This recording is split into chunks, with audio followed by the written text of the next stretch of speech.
What's up guys?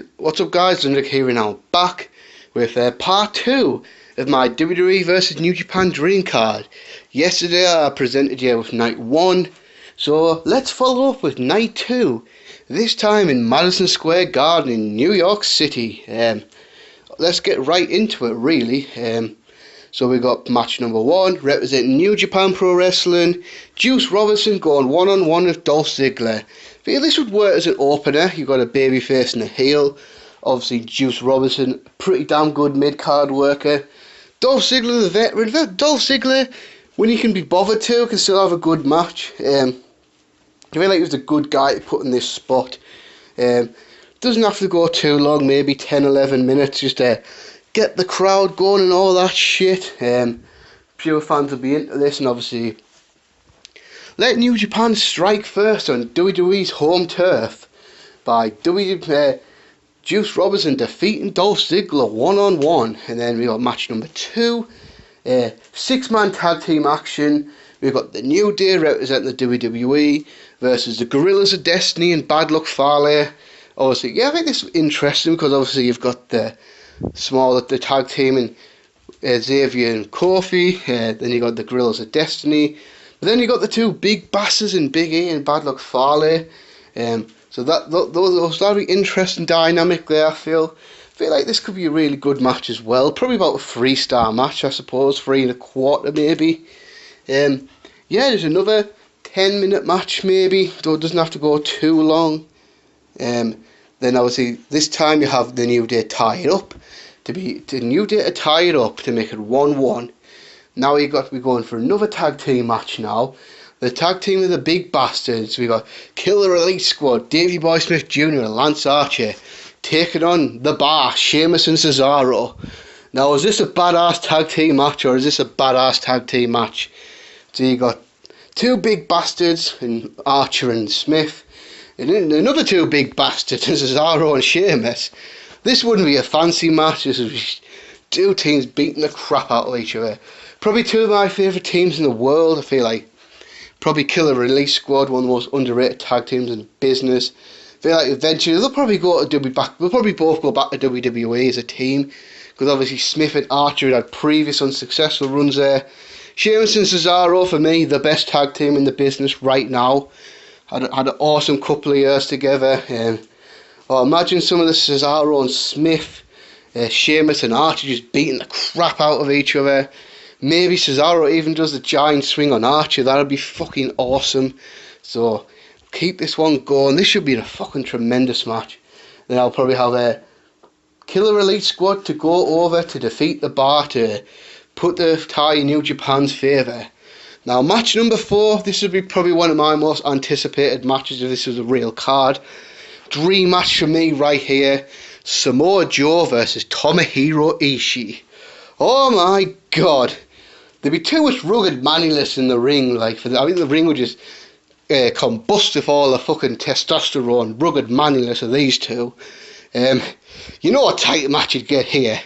No fancy wrestling moves, no nice flips in the corner, nobody somersaults or fucking all like that. Just two hard fucks just kicking the fuck out of each other. Pretty much in the vein of Ishii versus Shibata or stuff like that. Yeah, just fucking let the cunts tear at each other. I mean, this would be fucking brutal. Give them 16, 17 minutes. Just let them really beat the fuck out of each other. I mean, for me, this will be a classic. This could be the sleeper for match of the cards, both cards. So yeah, just let them fucking go at it like fucking wild boars beating the shit out of each other. And I'm going to have Samoa Joe to choke Tomohiro Ishii out to get the win for the WWE. Now this is a match, obviously you look at it, this match I really want to see. A lot of people might not want to see it, but for me, the Young Bucks versus the Revival. Now I know the Revival's main roster run's been a flop. I don't want to talk about that. It upsets me actually, seeing what the Revival's become on the main roster, from becoming probably my favourite tag team in about 15 years when they were in NXT, to where the hell they've been over the last couple of years, or the last year really on the main roster. Just awful. I mean, I thought about putting the Usos versus the Young Bucks, but just selfish. I just really want to see this match selfishly. I mean, I just feel, I don't know, because obviously the contrasts amazing. Obviously you got the Young Bucks, high flyers, all these crazy moves and all that. Then you got the Revival, the old school style. Take a man down, put him in your corner, double team him, wear him down. So if done right, this could be really a Minnesota Wrecking Crew versus Rock and Roll Express style match. This could be similar to the matches that DIY had with Revival. This could really be an amazing match. I'm still not a fan of the Young Bucks, but I kind of, when I saw them have that match of Golden Lovers, the strong style of all, I had to begrudgingly be like, alright, okay, these guys are probably better workers than I give them credit for. And the matches he had with Roppongi 3K as well. So this match will be probably awesome. And just to show people I'm not biased, I'm going to have the Young Bucks go over the Revival, because it pays me to say this. But the Young Bucks are probably more over than the Revival at this point, unfortunately. But that's what it is. So the Young Bucks to go over now. A match that I had in the card, but I just didn't want to take it off. And that's Cody Rhodes representing New Japan versus Randy Orton representing WWE. I mean, I really should have Orton off the card, but I couldn't really think of another suitable opponent for Cody. I feel like Orton's probably the best option to wrestle Cody, given the past. Obviously, Cody part of Orton's legacy many years ago and all that. And obviously, both Cody's second generation, Orton's third generation. So both grew up in the business. And obviously Cody heel, Orton face. This would probably, I have to admit, this would probably be the most underwhelming match of the whole thing. Because obviously Cody, and I like Cody, but obviously, when you don't have an awesome match of Okada, and you barely have an awesome match of Omega, and then he just hasn't had that many awesome matches since he's left the WWE. But this match would probably be solid anyway, I feel. Give them maybe 12 minutes, because I've got 3 more matches that I want to give a lot of time to. And then obviously we could have Randy Orton defeat Cody Rhodes to tie up the 3-all before the last 3 matches. Now I feel like these 3 matches will probably make this card great. And the first one is one I'll be really excited to see. Daniel Bryan representing the WWE versus Zack Sabre Jr. representing New Japan. That is right, a technical wrestling dream match. I mean, I've always made jokes about fans going about 5-star technical classics. I mean, I've joked about that before, but obviously I feel like Zack Sabre, the best technical wrestler in the world. For many years, Daniel Bryan, Bryan Danielson was just that. And apparently have wrestled before.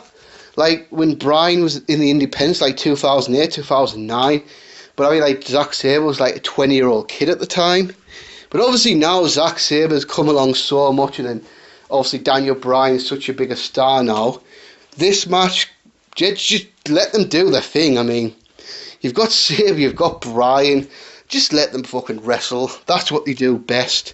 That's what will make this match amazing. Give this 30, 32, 33 minutes. Or just give it as much time as you want, really, to have the technical match that they want to have. I mean, I'm sure if you wanted to talk a pure wrestling match, this is probably the best wrestling match that pro wrestling could do right now. Zack Sabre and Daniel Bryan. This should be fucking amazing. And give Zack Sabre Jr. the big win. Have him tap Daniel Bryan out. Have him a big credibility enhancing win. Now we got the semi-final and the final match, and obviously the semi-final. This is obviously, I think this is an obvious one, isn't it? Kenny Omega representing New Japan versus AJ Styles representing the WWE. I feel like this is probably the match that everybody wants to see in wrestling. I mean, obviously AJ Styles, a former Bullet Club leader. Then Kenny Omega kicked him out, and Kenny Omega took over the Bullet Club leader. So you've instantly got a storyline in there. Obviously, both guys probably lay claim to being the best wrestler in the world right now. Obviously, AJ Styles had an awesome WWE run. Kenny Omega's gone from strength to strength since AJ Styles left New Japan. And who knows, by the time this comes out, could be Kenny could be the IWGP champion pretty soon. At Dominion, obviously AJ Styles a two-time IWGP champion. And I'm certain this match will be a classic 5-star match. Quite possibly. I mean, if not a 5-star match, at least 4.5. I think that would be the bare minimum of what this match would be like. I mean, probably one of AJ Styles' best matches. Kenny Omega, we know what Kenny Omega can do, and obviously give these, like, I don't know, 27, 28 minutes, however long they need. Again, just let them go as long as you need to build this epic match, and then have it with AJ Styles defeating Kenny Omega to go 4-4, and obviously having it all to play for in the final. And this last match is what I consider the main event of the entire two cards. And I'm sure if you've been going through it, you're clicking off, guys. You probably know what it is. I mean, and that is, for me, a huge dream match right now, and that's John Cena for the WWE versus Hiroshi Tanahashi for New Japan Pro Wrestling. That's right, the ace versus the face, because obviously for many years, probably late in the 2000s, early 2010s, Cena was a man in the WWE. Tanahashi was a man at New Japan at about the same time. And obviously since then, the last couple of years, the guys have, Cena and Tanahashi have gotten away from the spotlight, both about the same age, I think, early 40s. But I feel like despite that, I don't think this match would be as amazing as it would have been. I would say probably the best time for this match would have been like 2012, 2013, maybe even 2015 when Cena was having that amazing year as US champion. But I still think like this would be an awesome match. Maybe 4.25, 4.5, maybe. It'll maybe a 5-star match, but I think it'll be an incredible match nonetheless.